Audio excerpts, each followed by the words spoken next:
Hello. I'm Jessica. I'm Tara. I'm Sam. I'm Jessica. I'm Tara. I'm Sam. I like this. This reminds me of I'm like a musical popular thing. to boot. Yes, that That's thing. it. Yeah. Yeah. I have no idea what you I'm Sarah. The boys I love to say. Oh, bring it on. Bring it on. Bring it on. Bring it on. Bring it on. My name is Jess. Yeah. Da-na-na-na-na. There's My that. name is Casey. Yeah. And then there was Is there this was a another movie? one. Yeah, bring it Oh, on. bring it on. Bring it on. No. You've Yeah. never watched Bring It On? No. What's it about? I Cheerleading. promise you, it's Oh. better than Justin to Kelly.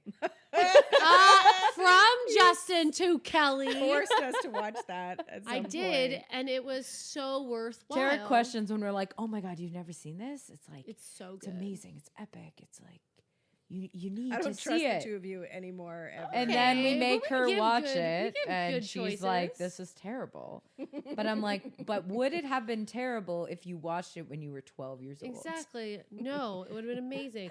Let me just say, I very much don't think that Bring It On, if made the exact same way it was now, would like be acceptable. Do you know what I mean? Well, that's like 98% of movies you watch prior to like Especially from the 2007. 90s. All basically Anything prior all- to 2007 would never make it today. Yeah, basically all 90s movies. I'm so sorry. Well, Yeah. 2007, yes. Okay, so back we know to, so much more now than we did then. We're doing a do. better job of educating ourselves. And I love it. I love it. Okay, but All right. let's talk about music now. Yeah. I thought today. So last episode we kind of talked about the whole concept of making it, and we talked a lot about labels and being signed. And Tara, you had mentioned finding people that are going to champion you and champion your music. So I thought maybe today we should talk about like finding those people. How to find those people, how to know when it's right to look for certain people. Like there's a manager, there's agents, there's publishing, there's so many different people to make up your team, right? Mhm. And so I think let's get down to business when it comes to building your team, Mhm. right? What you should be looking for, when you should be looking for them, Yes. all of that kind of stuff. Perfect. Great. She's like, "How much time do you have?" Whoa. I have Well, a it's lot not to us. say It's how about much this. time do you have, Tara? It's like feeling overwhelmed does not equal needing a manager. Yes. Yes. A lot of So people are true. like, I need a manager. No, you don't. You need a manager when you have something to manage. And when something to manage is bringing in income, that's when you need a Yes. manager. So many people get so fixated on that piece of their team, and I understand it because it gets really overwhelming, and you just don't know how to find your way and where to go next, and you really are looking for support. And so the sort of default is I need a manager. Yeah. So what does a manager do? First of all, a manager manages the overall vision for your career as an artist in a very simplified thing. There are business managers, and they oversee the business affairs. So money, contracts, and stuff like that. When your little enterprise is generating a lot of stuff, you would need a business manager. Yeah. A business manager is something you definitely grow into, and you want a very you want to vet those people really, really well because they have control of your money. And you hear horrifying. I mean, just recently, Alanis Morissette just put out an article about, she was just in court over issues there. It happens all the time. So Yeah, business look at managers. Britney Spears, Jessica Simpson, I mean, like their own family stole from them. I know. Yeah. Brutal. Yeah. So you don't want to give control of your money to somebody that you don't trust. And, Yes. and just because they've been doing it a long time or they're attached to a firm and stuff does not equal trust. But that's like up, when you have lots and lots of stuff going on. So at the indie stage of things, a lot of people default to wanting a manager. And so that relationship with a manager is really, it's an important one when you are ready for one. Mm-hmm. You have to think of it like a spouse, like you're partnering with this person to create a life together, essentially. Really, that's There, it. and the level of trust and connection, and you need the personalities have to go well together. So there's a You have to lot that have the goes same into vision that. for your career. A Yeah. lot of people That's it step too. over. I find miss that step Like you think the manager potentially understands your goals and you think you've communicated your goals, but you see often where, and it's not necessarily the manager's fault, the artist's fault, if there isn't good communication and constant checking in of like, why are we doing this? What is the plan? Then your two forces sometimes working against each other. Yeah. And you don't even realize you're working against each other. Exactly. And often people assume that managers also get the gigs for the artists, but that's not entirely the case. There are situations where when you're just starting out, the manager role will do more than just management. So they will act as a booking agent or promoter or, help with everything. But strictly speaking, a manager's job is not to get you the shows. Yeah. That's a booking agent's job. So so a manager, I hear that all the time. Can you help me find a manager? I just need a manager. If I just had a manager, everything would be better and it'd be easier. Exactly. No. And then my next thing is. Unless you have a lot of money sitting somewhere available to pay somebody. But again, it's almost that sense of, in the industry, the manager is like a gatekeeper to, it's almost like we have this vision of, we're getting to the gates of the next level of your music career, and the managers are the guards, and they hold the keys. Or a manager's going to make you more like credible. Exactly, to get you through that door to the next step, the bigger shows or the more money or all of that. But no, not necessarily. So you have again, coming back to the coffee shop or bakery example of a business. It really helps to clarify things, because if you imagine, okay, let's go with a bakery. So you own a bakery, that's your business instead of music. Getting a manager in there is the same, is the idea of getting somebody in to manage your store, and you can leave your store. And that person is dealing with the customers and selling your product and doing all of things. So you want to ask yourself, am I super comfortable with this person representing me and being the first point of contact for all things artist related? Exactly, right? Or am I going to be like checking in on that person? Yeah, all the time. Being like, did you order the products? Yeah. We're out of milk. Why are we out of milk? Exactly. Right? It's making sure that they are also like making sure your store is filled with the products it needs, that everything is running on time. And that the customers are happy. Yes. Exactly. Or are they like submitting complaints all the time? Yeah. So the manager's personality, how they deal with stress, their interpersonal skills, so many things. And for somebody like me as an artist, I'm a very difficult artist to find a manager for. I luckily have a fantastic manager, but I'm not an easy artist to manage, because I am a business person and I'm used to being in charge of my world and all aspects of my world. And it's not so much a control issue, because I'm fine. I don't need to have control, but I'm very knowledgeable. So, I want to know the why of everything. Like, why? Okay, so what are you thinking? Help me to get me into your head. What are you thinking? Exactly. What's the next plan? Like, what do you think about this marketing? So in some manager-artist relationships, the manager would know more about the industry typically than the artist would know. And so the artist would be like it would take more direction. Yeah. Whereas, or the manager may suggest something and the artist is just like, okay, that's great. And there's not all these, okay, but why? Like, walk me through it. Yeah. Whereas I'm more like, no, that's dumb. We're not going to do it that way. No, I've never said that. But I don't know. I won't say it like that. Well, maybe not out loud. Like this instead, and so I, finding somebody for yourself when you're ready for a manager is a big deal. Often what we see too is a friend who wants to help, of the artist, like, well, my buddy or my cousin or my uncle or my so-and-so is going to, wants to help with this, or my mom. Or not even family, some random stranger who's like, I've done all this stuff. I'll do it for free. Yeah. I'm just a fan and I really believe in you. And there are, there are situations where that has panned out for people, but you have to be very careful. Yes. We often tell our artists, anytime we hear somebody come to us and say, oh, well, so-and-so said they'd do it for free. We're like, we have a lot of questions, because moving into people doing it for free can be well, very you get what you pay problematic. For. Yeah. So exactly. 9.9 times out of 10. You are getting what you're paying for. Well, and Exactly. also, it can erode at the friendship if there's a friendship and you're not really great communicators and you don't line up expectations. Like there's so many things that could potentially go wrong in that. But, when you're starting out, you need help and somebody believes in you. There's a way to use that and maximize that and create some momentum with that. So it's not all a bad thing.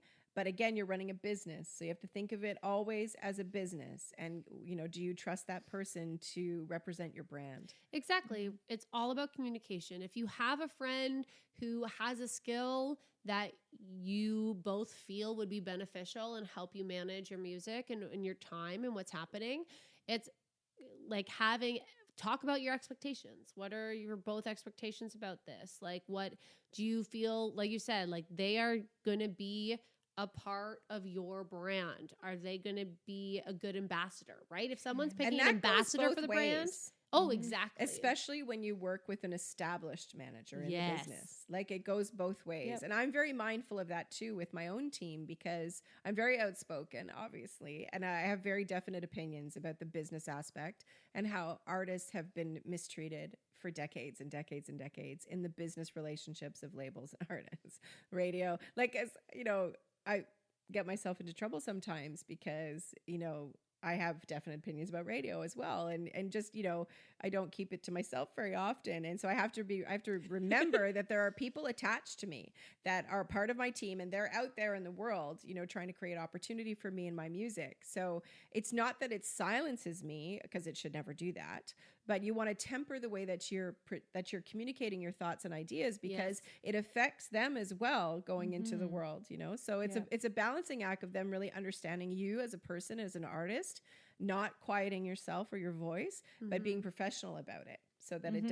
there's no blowback or backlash on the people that are out there championing you. Because that's and also having not fair. conversations with people when you start any type of business relationship. I think having conversations at the very beginning before you start of being very open about talking about money, if there is money involved, like maybe it's a friend, but like there is compensation involved, which should be, but like it's hard to talk about money period sometimes, let alone with friends. Yeah. So if you can't have a healthy conversation about money with the person off the top, and if you can't have a conversation about what does this look like if we decide, either one of us or both of us decide this isn't working on a professional level, what happens then? If you can't have those open and honest conversations off the top, they're not a person should be working with, because you hopefully don't want it to ruin a friendship or a family relationship if they're family. So if you can't open and honestly talk about business separate from your personal relationship, then they're probably not a good person to get involved with. 100%. And the money thing, you brought up money, which is really important too, I think, for people to understand how that works these days now, because there is still sort of a prevailing sort of understanding that if somebody's not working for you for free or for a percentage, that they don't really believe in you. And that's just not true anymore. So it used to be decades ago, or even maybe 10 years ago, 8 years ago, that, a manager would say, okay, I see a lot of potential. There's stuff here to work with. You're generating some income, so I will work on a percentage basis. And so, now it's anywhere between 15 and 20% would be considered a normal percentage-wise that your manager will take off your gross income. So what does that mean? That means if you're paid $1,000 to do a show and it costs you $500 for your musicians and $100 for your promo or whatever it may be, the manager is not paid on the difference between your money in and money out. Your manager's paid on the money in part only. So you have $1,000 of gross income, and let's just say for math, they get 10 points. They're going to get $100. And so then you have $900 to work with to pay your people and to do your promo and to run that show and whatever and pay yourself. A lot of people don't understand the whole gross thing. And then if you have more than one team member, so if you have a booking agent and a manager, and let's say they each get 10%, which is way too low. We're just doing that for math. So $1,000 is your gig pay, which in fairness would not be likely when you have both of those pieces in place. Because when you bring on teams like that, the fee you charge and the money you make goes up to make room for them getting paid, right? So, but it's $1,000. Your manager gets $100. and your booking agent doesn't get $90 off the 900. It's always off the gross number. Always off the gross. Yeah. So the manager makes $100 off the 1,000. Your booking agent makes $100 off the 1,000. So now you have $800 to work with. Yeah. And like, to me, I've always found that makes more sense to me money wise, because, and especially like we're talking management, but I'm thinking like booking agent wise, because then they are more motivated to get you shows and higher paying shows because they're going to make more money. Right. So to me, that makes more sense. But what we see more now is a hybrid situation, Yeah. which is necessary, especially for a developing artist, because you're not making enough when you're at that tipping point where you have enough generated that you need management, but you're not making enough money for that manager to live or to make a good living off of a percentage base only. Yeah. So then you end up with a hybrid thing, which is like a monthly consulting fee or a monthly fee, and that's anywhere, that can be anywhere, like from $250 a month to like $5,000 a month. It just depends on what level of a manager you're working with. But if you're going to pay big dollars, like the thousands of dollars a month in a monthly fee, that's only for an established, well-connected, huge network type of manager. If Joe Blow comes along and says, hey, I think you've got a ton of potential, just pay me $5,000 a month and I'll make you a star. Run as fast as you possibly can. I also love, we're really crapping on the Joes. We had a Joe Smith last episode. This is Joe Blow. We apologize to any Joes out there. We should come up with a character. We have to have the character that goes, well, and I it's like always a Joe Blow. going to be that guy. That one guy, that music industry guy. That Swindler, man. The swindler. We'll create a little character. If anyone wants to create a caricature of Joe Blow, the swindler music man. And there's, I mean, it's awful. There are still people like that, but unfortunately, the good ones sort of get painted in the same light, which is where this spillover idea comes from. That, you know, this whole paying somebody for that service, like this monthly fee, you know, because people still think that, you know, you shouldn't have to do that, but that is categorically false. So the idea, though, being that manager gets this hybrid thing and gets this minimum fee, but then once your income is bringing in enough to that their percentage is enough to equal that minimal fee per month, that it's not in addition to. Does that make sense? Yes. So like, 100%. let's say it's $500 a month, you know, and eventually your 10% of everything you're generating brings you at least $500 a month. It's not 500 plus everything else. That should be incorporated. In my opinion, in a fair deal. That's mostly what I've seen, you know, is that kind of thing. So hybrid deals are really useful when you're developing and coming up, because you need the help, but they need to make a living to help you. Yeah. Exactly. And it goes to show that, like, the industry, again, another example of it's constantly changing. Because to your point, 10 years ago, you might have advised somebody who was being told there was just a straight flat management fee that wasn't like good business. I mean, we still have to explain it at the syndicate. Yeah, exactly. People are like, oh, it must be a scam because you have to pay a monthly fee. But exactly. you know, nobody says that about guitar lessons. Like if you go in for guitar lessons, they're like, oh, it's a scam because the teacher's teaching you about guitar. We teach about the music industry, and you get you get a coach one-on-one. So you have access to that knowledge, and that's what you're paying for. Music business lessons is what you're paying for. No one goes to guitar lessons and says, I'll do them for free, and then when you become like a concert guitarist, I get 10%. Exactly. You know? Like, that's just not a thing. Like, you wouldn't expect them to give you free lessons until you're getting paid to play guitar somewhere. And people need this kind of education, you know, so just as much as learning to play your instrument, all that stuff. And it's so important. I think a big thing too is in this industry, you have contracts, but there's also handshake deals. Yes, there are. Right? So I think it's number one, communication is always key in everything, but also just making sure that, like, talk to people about it. Like, go to people that you really trust. You might have legal knowledge or something like that. Also, I think we've touched on this before, but I will repeat it again. A contract is only as good as your ability and financial resources to enforce it. Yes. So a lot of people put a lot of faith into contracts thinking they're protected. It does not protect you.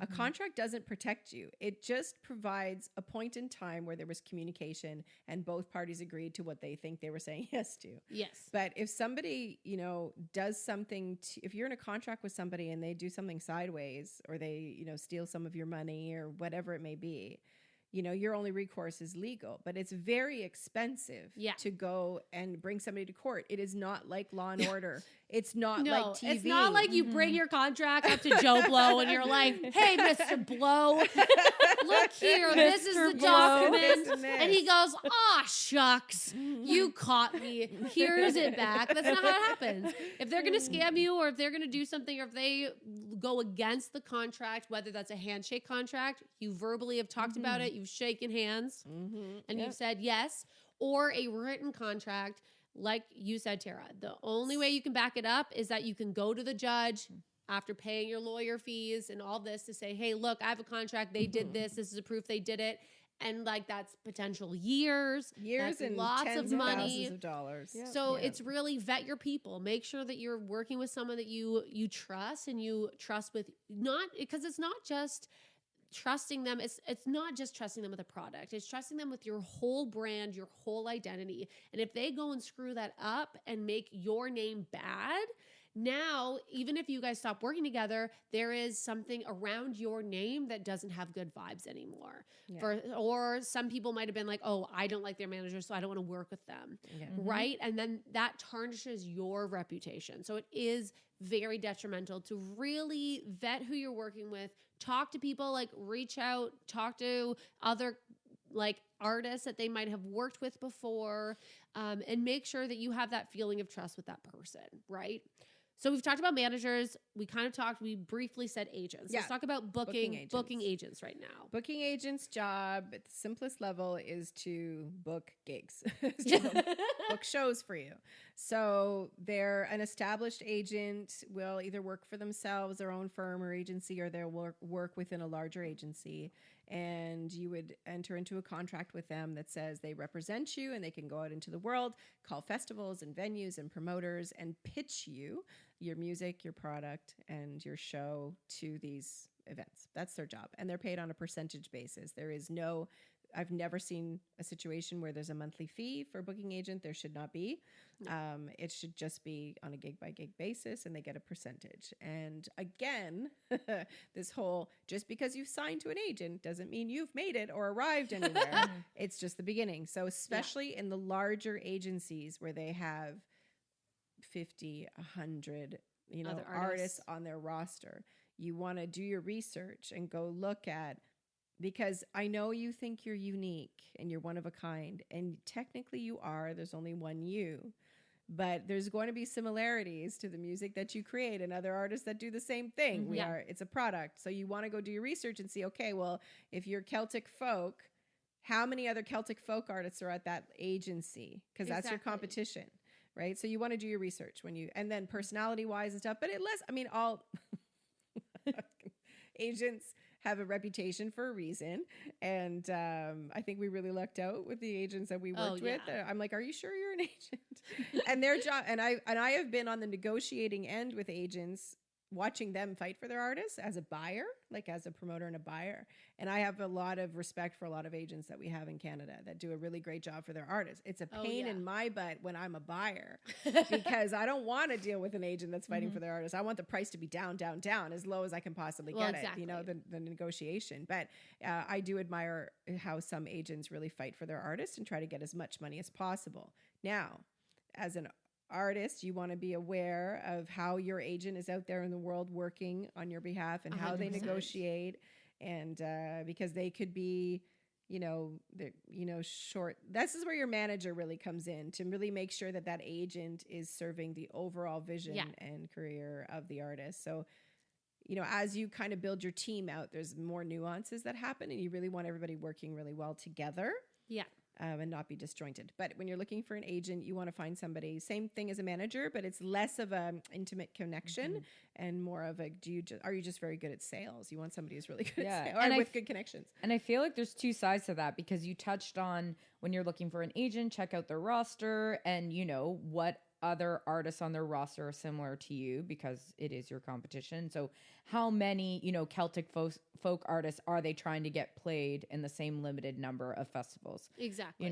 But also I feel like it's also the other way. Yeah. Of if you look at their roster and you're a Celtic folk artist and they have never worked the Celtic folk scene, like they don't have any artists who are Celtic folk, then that also, it's not the end all be all, but it's also like a flag and something to look into, because maybe they don't have any relationships or connections with Celtic folk performance opportunities. Yeah, exactly. So it's like you need to find this middle ground, because if it doesn't mean they can't start building and forming those relationships, but and sometimes that totally works. Yeah, but and you have to temper your expectation then of output.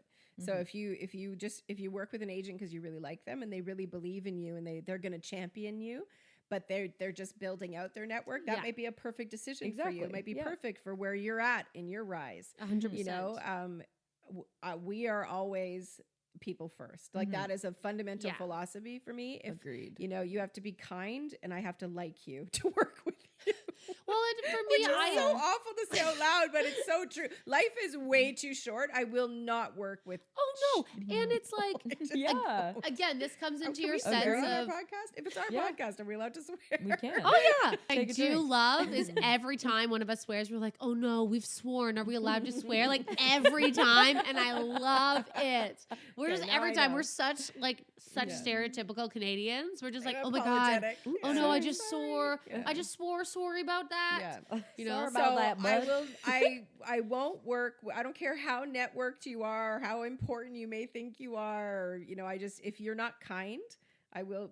That's just a choice we make, which is may limit some things for us, but we have to want to go for drinks with the people we work with. You have to be a great 100%. hang. It's like Be a a great fundamental hang. thing, Which we've talked about in a Yeah. previous Exactly. performance Yeah. about musicians, but same goes for anyone pretty Yeah. much. 100%, right? It's building your team. And I think you can be a person where you're like, I don't care how you act. I don't Yeah. care like how you do it. I want the best money. I want the biggest gigs. And if that's what you want to go for, then that's the decision you're making. And Which is again, fine. do what you want. Yeah. But I think it is figuring that out. I want to be able to like celebrate, drink, hang out. I Have want it to be a dinner. family because Mm-hmm. my music and who I am as a human being is a family person, Mhm. right? I want my music to give that family comfort roots. I want people to feel at home when they listen to my music, when they come to my shows. Yeah. And I'm able to do that when the team I work with feels like home. And it's also better business because when you are emotionally invested in a team and you feel connected to the people you represent, you're just going to do a better job naturally because you're emotionally invested and there's an actual human connection. Exactly. And if there's understanding and respect and good communication and trust, the right team can do so many wonderful things for artists. So many. Like, Well, I think it's because it becomes not work for That's people. right. well, that's you it. know? It's the hang. It's hanging out. Like I think of like all of like my part-time jobs I've had in my life, which are a lot. And the ones that I could not wait to get out of, the people sucked. No offense, but they did.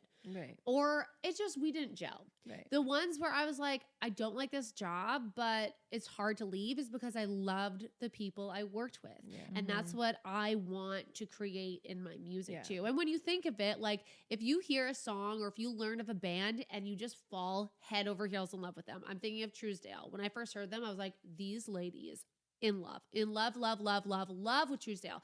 I showed Sam. We became obsessed. Obsessed. Obsessed. Uncomfortably. But like, I promise we're not stalking you. We are. And but let's hopefully someday collaborate. let's definitely collaborate. We've met you once. We are now your best friends. But it's that sense of like we fell in love with them. And like I always show them to people. I always, whenever people are like, oh, who's like an actor really into? Truesdale's on the tip of my tongue, right? And you want your team to be the same for you, right? You don't Yeah. want your team if they're having a casual conversation. Well, you can want whatever you want. But like if your team is having a casual conversation with like their friends and they're like agents and festivals, and they're talking about all these other musicians that they're loving, and you don't come up once because they just don't really vibe with you or don't love your music. That's some missed opportunities, right? And like you said, you're going to work so much harder. You're going to talk so much more about an artist when you absolutely love them, when you love them, when you love their music and you can back them. And or they're not going to have to work harder in a way. It's just going to like happen naturally. Exactly. You know, it's when you, sometimes it's like when you have to work really hard towards like someone you're working with school. So like your artist school, if you're like having to work so hard, it's probably because you don't want to do you it. don't really truly believe in it, you know? Yeah, you're sitting there like, ugh, I have to email these people. Because if you just about that artist. naturally, exactly. If you just naturally believe in it, you're gonna like answer that email probably sooner than later. And be excited. You and you're like, oh my God, I can't wait to tell this artist that I got them this. And oh my God, like look at these opportunities coming up. Like you get just as excited. And like another thing too is when you work the indie field, I'm in the folk realm of music. There's a lot of folk conferences we go to and we go as a team, right? And like, again, I want to be with a team where I feel comfortable. I feel empowered. I feel ready to do my job, right? If my team's ready to do their job and they believe in me, that gives me more belief in myself, right? And that's a unique situation, though. Yes, is not, again, it's not for everyone, normal, but it's not usual for artist teams to travel with them. Just so people know out there that that's not the reason we're intertwined, because we run a label together. You guys sing together. We sing together. Yeah. Like there's so many different we ways live that together. We're like we're more of together. an artist co-op than anything really. But if you like, you don't expect your manager to come to everything, and also too, you'd be paying for it. So if your manager comes to everything, that's on your tab as an artist. You know, so depending on what the deal is, but strictly speaking, in a professionally established type relationship, a lot of that cost would come down to the artist. So, and the booking agent wouldn't necessarily travel. In our case, that happens a lot, but for other reasons, you know. For sure. So, it's because we're all doing like 3 jobs together. That's right. Yeah. Exactly. So, but you do want the feeling of having, you know, somebody having your back and being supported out there. And there's so many stories. I mean, we do it the way we do it because we all value that. But there's so many stories of artists, you know, signing to an agent and they don't really have a personal relationship with them, which is fine. They don't care. And that agent just gets them dates and sends them into the world. But the agent hasn't thought about certain things, logistics, comforts, you know, breaks, rests, recharging, you know. So the artist goes out into the world on this ridiculous string of dates that is not manageable in any way. Yeah. And there was no care and thought put into it for the human being, you know, and that happens a lot, which is disappointing, you know. Yeah. And again, that's where the communication comes in key. You find someone, whether like you love them or not, doesn't matter, but the relationship, you found them, you know, they're going to work hard for you.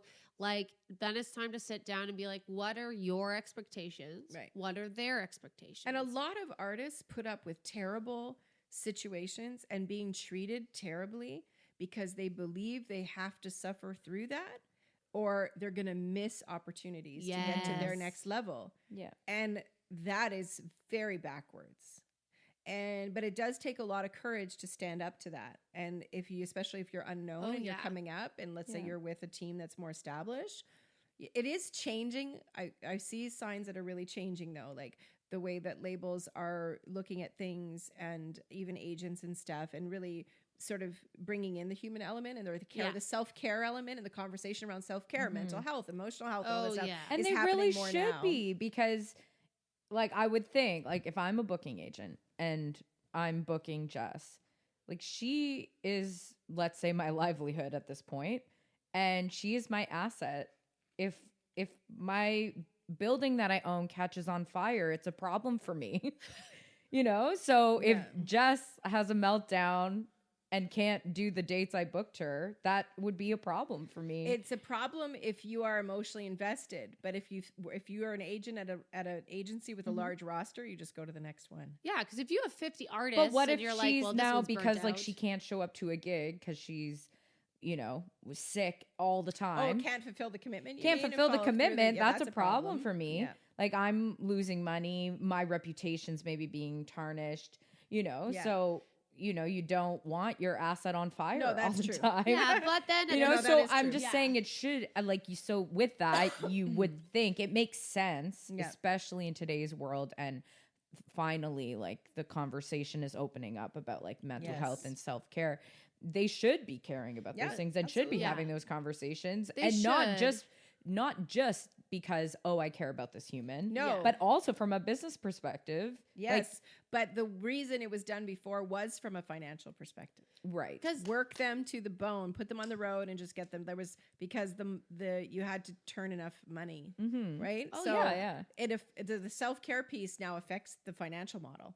Right. Yes. But Because- it can go, there's a tipping point where it will also affect you financially if they're 100.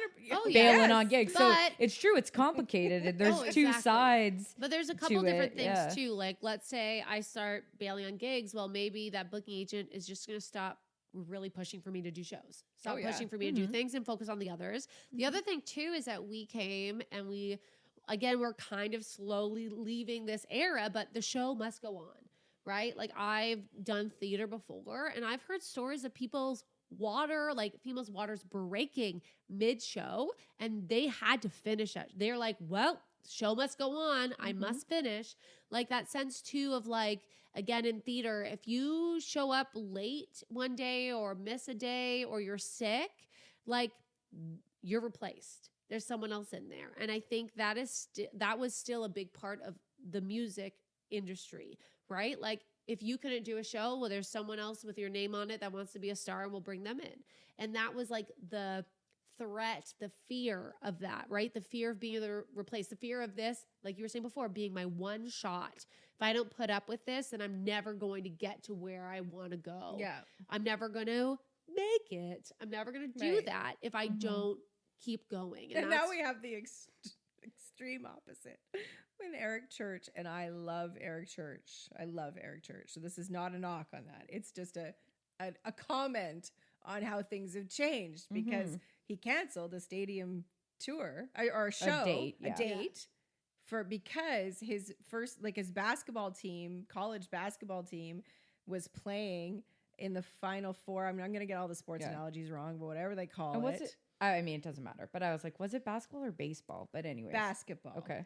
And it was whatever team he's rooted for forever. And they've never made it to the finals. It was like a big deal in the sports world. And he wanted to go with his family.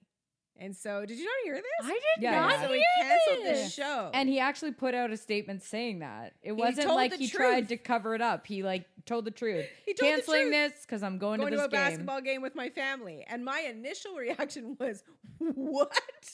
Like, What the beep? the beep? Because, I mean, I was where my heart goes is the people who have saved up all year to go to that show. They've booked Oh, flights, they've booked 100%. hotels.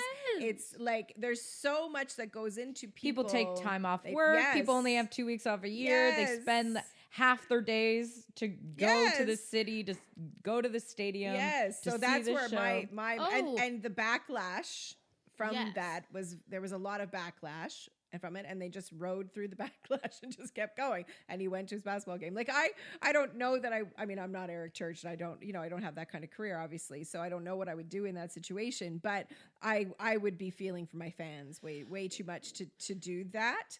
But I also Yeah. don't love basketball. So I mean, There's not- yeah. And but also, all you're that to you're not say- on the other side of it. Of maybe he's been missing things with his family for the last Well, he X amount. has. Not obviously when Yeah. you're Yeah. at that level of an artist. You're on the road all the time. You're on the road all the time. Yeah. You miss a lot of things and So it's like not, a lot of yes. really difficult things. So like we can empathize with that. yeah. But still, I don't know. Like you can't know unless you're in those shoes. Totally. And But- then I found it fascinating that they told the truth, which I really respected. And he's a really authentic, real, Yes. honest guy.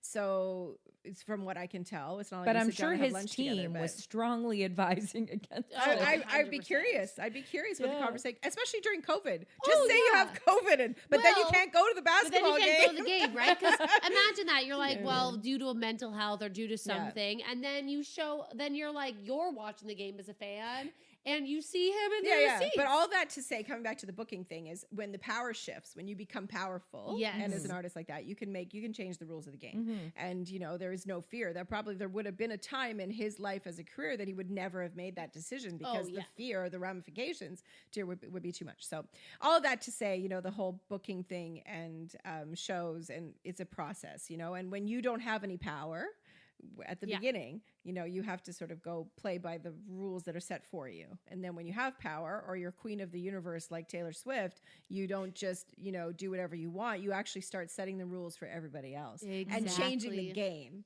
Yeah, which she does. I know you don't enjoy talking about this, but from a business standpoint, she is like ridiculous. Legendary. Yeah. First off, don't come at me, internet. Our favorite catchphrase. I dare you. Don't. I dare you. Oh my gosh, this is why I told Tony I would never do a podcast with him about this, because I will get death threats. I think that she is again, as a female, she is changing the business. She is being able to sell out stadiums. She has a master plan when it comes to releasing music. Like, as a businesswoman, she's kicking butt. She's changing the game. Yeah. And that is all I will say on the subject. Yeah. She's okay. So we kind of have these more major players, or at least if you're an indie artist, people are team members that you think you should be going to. So you're the management, the agent, publisher. When you're ready. When you're ready. And not just when you feel like you're ready, but when you're actually your ready. Products give the data that actually says you're ready. Yeah. So management, when there's actually something to manage. An agent, when you're actually getting so many more booking, like people are requesting you for things and you're getting a lot of booking opportunities, and you need help, again, managing that. Yeah. Where are places where you can meet these people? How do you reach out to them? How do you go about that? So let's kind of talk about that. Industry conferences, network. Go to your industry conferences. Wherever you are, there's going to be a local one, a municipal one, a provincial one, a federal one, whatever. Do your research in the genres in your area where your music is, and go to these conferences and learn how to network professionally. Oh, yeah. Do your research on who the delegates are going to be, research what they do, and then know how to network, which is an art form in and of itself. Oh yeah, how to make a connection with somebody, and then also by looking at who the teams are with the artists that you really respect and look up to, and you feel like they're doing a good job. Go and research who they're working with, who their team is. But yeah, industry. Music Managers Forum. If we're talking Canada, MMF is great for management. So Music Managers Forum of Canada, MMF. Is awesome. Become a member of CIMA, Canadian Independent Music Association. That's a really good resource. Music Ontario, if you're in Ontario, and every province has their own version of that. Music PI, Music BC, whatever it be. In the States, there are very similar types of organizations and industry type networking events. So get involved, get out there and meet people and network. Because these organizations too offer potential show opportunities for you. It offers showcasing opportunities. So a place for you to, again, like we'll do a whole other thing on playing for exposure. But these are places where you get to showcase music to these industry professionals, to the agents, the managers, the festival directors, the house concerts, the venues, the radio, everything. You get to perform for them and showcase your ready to buy products, your show, people that you want to, if you're going for festival directors, like you're showing them what you would bring to their festival. If you want to book an agent, you're showing them what they are going to be selling, right? And so these are great opportunities through those organizations to get showcases at these conferences that you can go to meet people. And the big piece of advice I have on this is don't jump the gun. Like you really want to focus on creating some momentum and some buzz for yourself. And that really is as simple as making great music that connects with people. And how do you know it connects with music? It's not because your mom said you're great. That doesn't count. It means that when you put it out there organically, you're getting some engagement and some stuff and activity around it that is positive from a commerce standpoint, not from a I feel good standpoint. Yes. It's two different things, And so you really want to you want to generate some activity and really just focus on your business, running your business by yourself first before Yes. you jump to, I need this, I need this, I need this, you know. That's the biggest mistake I see a lot of Oh, artists yeah, making. 'cause They you the spend best so way much to time attain distracted. these Yeah. people, like the best way to bring someone into your team, again, going back to what we've talked about, is when the person believes in your project and what you're doing. And the best way to make someone a believer is for them to naturally walk into whatever it is you're doing, your show, and them to just become a fan. For them to be like, wow, this is awesome. I believe in this. I want to be a part of it. I want to talk to people about it. And, you know, a booking agent could see somebody perform, be like, they're talented, but there's like a lot of work to do here still. Like they need performance coaching. A booking agent is not necessarily interested in doing performance coaching. Yeah. They want to see this person's ready to go. That's right. Yeah. So to your point, focus on your craft, your performance, your actual songs, and then go to the place where all the fish are, the watering hole, as you've talked about, Yeah. where all the fish are, where all the booking agents are, which may be at a conference. Yep. Yeah. And then just do your thing. Just And do your, do build your it and they thing, will come. and Like, then that's they really true. will come. That's it. Build it Exactly. and they will come. That is true. 100%. And the thing too is like, if you don't know what to manage, how will someone bring someone else in help that? Do you know what I Right. mean? Like, how are you going to ask this person for help if you don't know what you need help with? And that's when it comes to actually doing your business. Do everything yourself, learn these skills. And then when you have so much of everything, that's when you bring someone in, right? It's like, go back to the coffee shop thing again. So Yeah. imagine you're the only person working in your coffee shop, and the flow of the rhythm of business is slow. So you can make the coffee, you can clean the kitchen, you can order your ingredients of stuff you need, and serve the customer, because you're only getting, let's say, one every hour or so.